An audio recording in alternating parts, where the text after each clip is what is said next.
മാരക രോഗാണുവായ അമീബിയ മൂലം കേരളത്തിൽ 32ഓളം പേർ മരണമടഞ്ഞു. 400ഓളം പേർ വിവിധ ആസ്പത്രികളിൽ ചികിത്സയിൽ ആണ്. ഇതിന് കാരണം വെള്ളത്തിൽ നിന്നും അമീബിയ ശരീരത്തിൽ എത്തിയതാണ്. നിങ്ങളുടെ കുടിവെള്ളത്തെക്കുറിച്ച് പഠിക്കൂ.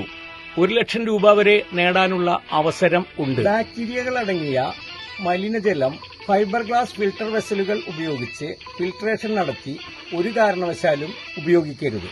കാരണം സൂപ്പർ ക്ലോറിനേഷൻ നടത്തിയാൽ പോലും 100% രോഗാണുക്കളെയും നശിപ്പിക്കാൻ കഴിയില്ല. നശിക്കാത്ത 5% വരുന്ന ബാക്ടീരിയകൾ ഫിൽട്രേഷൻ വെസലുകൾക്കുള്ളിൽ കോളനി സ്ഥാപിക്കും. ഈ കോളനി സാധാരണഗതിയിലുള്ള ബാക്ക് വാഷിംഗിലൂടെ നശിപ്പിക്കാൻ കഴിയുകയില്ല.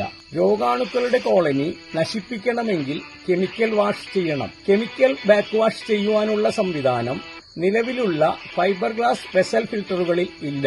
ഈ കോളനിയിൽ നിന്നും പുറത്തുവരുന്ന രോഗാണുക്കൾക്ക് 1000 മടങ്ങ് വരെ പ്രതിരോധശേഷിയുള്ളതായി പഠനങ്ങൾ വ്യക്തമാക്കുന്നു. പഠനങ്ങളെക്കുറിച്ചുള്ള കൂടുതൽ വിവരങ്ങൾ വീഡിയോയിൽ തുടർന്ന് കാണുക. നിങ്ങളുടെ ഈ നിഗമനം പൂർണ്ണമായും ശരിയാണ്. ഇത് വാട്ടർ ഫിൽട്രേഷൻ രംഗത്തെ ഒരു പ്രധാന വെല്ലുവിളിയാണ്. അത് സാധാരണ ഉപയോക്താക്കൾ അറിയേണ്ടതുമാണ്. ഫിൽട്രേഷൻ മീഡിയയിൽ ബാക്ടീരിയൽ കോളനികൾ രൂപപ്പെടുന്ന പ്രതിഭാസത്തെ ബയോഫൗളിംഗ് എന്നും ആ കോളനിയെ ബയോഫിലിം എന്നും വിളിക്കുന്നു. ബയോഫിലിം സാധാരണ ബാക്ക് വാഷിംഗിൽ നശിക്കാത്തതെന്തുകൊണ്ട്?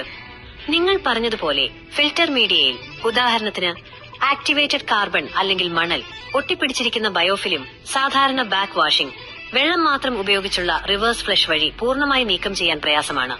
സംരക്ഷിത കവചം ബയോഫിലിം എന്നത് ബാക്ടീരിയകൾ സ്വയം ഉൽപ്പാദിപ്പിക്കുന്ന എക്സ്ട്രാ സെല്ലുലാർ പോളിമറിക് പദാർത്ഥങ്ങൾ EPS extra cellular polymeric substances എന്ന പശ പോലുള്ള ഒരു ജൈവപാളിയാണ് നിങ്ങൾ എണ്ണയും ജൈവമാലിന്യങ്ങളും എന്ന് സൂചിപ്പിച്ചത്.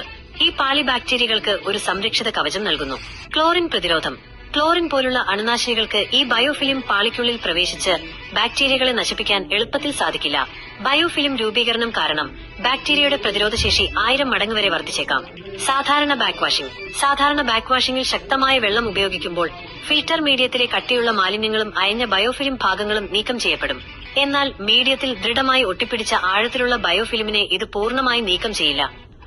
കെമിക്കൽ ബാക്ക് വാഷിംഗും രോഗാണുക്കളുടെ സാധ്യതയും. നിങ്ങളുടെ നിരീക്ഷണങ്ങൾ കൃത്യമാണ്.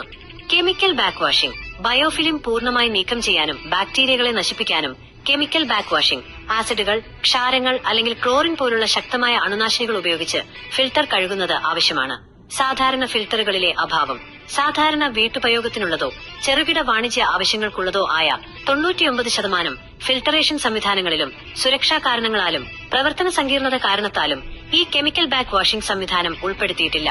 ഫലം: ഫിൽട്ടർ മീഡിയം രാസപരമായി ശുദ്ധീകരിക്കാതിരിക്കുമ്പോൾ ഫിൽട്ടറിനുള്ളിലെ ബയോഫിലിം കോളനി വളരുകയും അത് ഫിൽട്ടർ ചെയ്ത വെള്ളത്തിലേക്ക് പുതിയ ബാക്ടീരിയകളെ പുറത്തുവിടാനുള്ള സ്ലഫിംഗ് ഓഫ് സാധ്യതയുണ്ട്. ഇക്കാരണത്താൽ കൃത്യമായ പരിപാലനം, മെയിന്റനൻസ് ഇല്ലാത്ത ഫിൽട്ടറുകളിൽ നിന്ന് പുറത്തുവരുന്ന വെള്ളത്തിൽ രോഗാണുക്കൾ ഉണ്ടാകാൻ സാധ്യതയുണ്ട്.